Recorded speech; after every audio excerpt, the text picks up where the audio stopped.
Hey everyone, Silent here. Welcome back to another tutorial. In this one I'll be showing you guys how to link nether portals properly. There's actually a lot more to it than you might think, especially if you are a console player.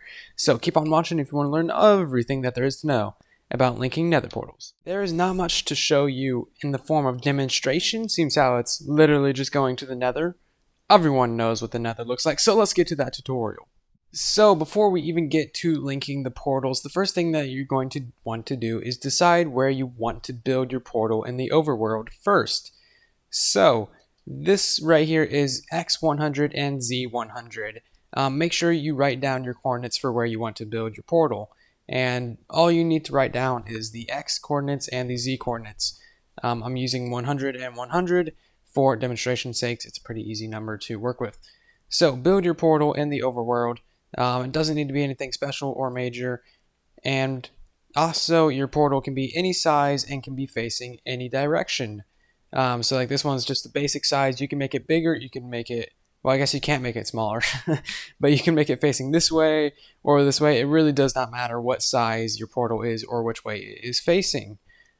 Keep that in mind, that it really does not matter. Anyway, so you have your portal built at x100, z100. Now just light it, go to the nether, and you're going to want to remove this portal. This portal is in a bad location. It probably is not going to link to where you want it. So now you're stuck in the nether. You have no portal back. You need to figure out how to make a portal and where to make it. So now you need to do a little bit of math with your coordinates that you have. If you are on a PC world, you would take your x and your z coordinates and divide that by 8. And if you're in a large world on console, also divided by 8. If you're on a medium world on console, divide your coordinates by 5. And if you are on a small or classic sized world on console edition, then divide your coordinates by 3. And that will get your portals to be linked properly. Okay, now that you have your divided coordinates, you need to decide where to actually build your portal, which Y level to build your portal. Don't build your portal down at the bottom of the world because there's too much lava, and don't build it in the middle of the world either in the nether because there's too many mobs here. You don't want to deal with that. What I would suggest is going all the way up to the top of the nether in the ceiling. So go up to about Y level 120, 118, somewhere in that area. There's not many caves up here. Nothing is really going to spawn. You won't have to deal with ghasts, and there's not much lava. There is the occasional block of lava, so make sure you got fire resistance when you're coming up here. But otherwise, it's really, really safe, and you won't have to deal with much. Okay, now get your divided coordinates. Ours were 100, 100. We divide that by 8 because this is a large world, and then we end up with x12 and z12. So this is x12, z12. Now we're going to build a portal here, just a basic size for demonstration. And also, you don't need the corner blocks right here. Also, in case you don't know, you do not need these blocks on the corners. In case you're cheap, or maybe you're tied on obsidian. Nobody likes mining obsidian. Anyway, you have your portal at these coordinates. Light it, go through, and then it'll be linked to the one in the overworld really, really easily.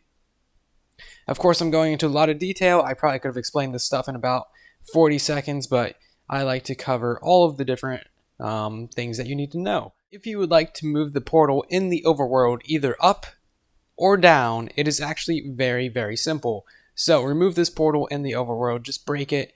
You don't need to completely remove it, of course, just make sure that there is no portal blocks there. And then keep your same coordinates, so we're still at x100, z100, and then basically go to the y value that you want. I'm just going to go up a fair few blocks, maybe 60 blocks. We're still at x100, z100. We're just going to build our portal here as well, and this will link to the one in the nether. The y coordinates really do not matter when building portals. You could have a portal in the overworld at the very bottom, link to a portal in the nether at the very top, and it'll still work fine. And as you can see here, this still is linked perfectly fine as well. I'll build one at the bottom of the world so that you guys can see this as well. Here's the bottom of the world. We are at y6 and still our same coordinates. Let's go through this thing, and a little bit of lag. And yeah, as you can see, y120 all the way to y6. Very, very, very simple. And also, as another side note, you can also remove the portal frame blocks just by placing a water bucket right there, or a lava bucket, and that'll remove it so that you don't have to break any obsidian. One more final note. Nether portals on console are constantly being broken, and the linking is constantly being broken. So if these techniques in this video do not work for you, then it's probably a broken update, because everything in this video is correct. All the information here is how it's supposed to be. All the division and everything is how it's supposed to be. Just oftentimes in a new update, nether portals will get broken, which is very annoying if you have nether systems. Well guys, thank you for watching this video. That's going to do it for this one. Leave a like if you did enjoy, subscribe if you are new, share the video with your friends, maybe turn on notifications if you are a subscriber. That way you get notified of my 4 new videos a week. And guys, thank you again for watching. I will see you in the next one. And then there was silence.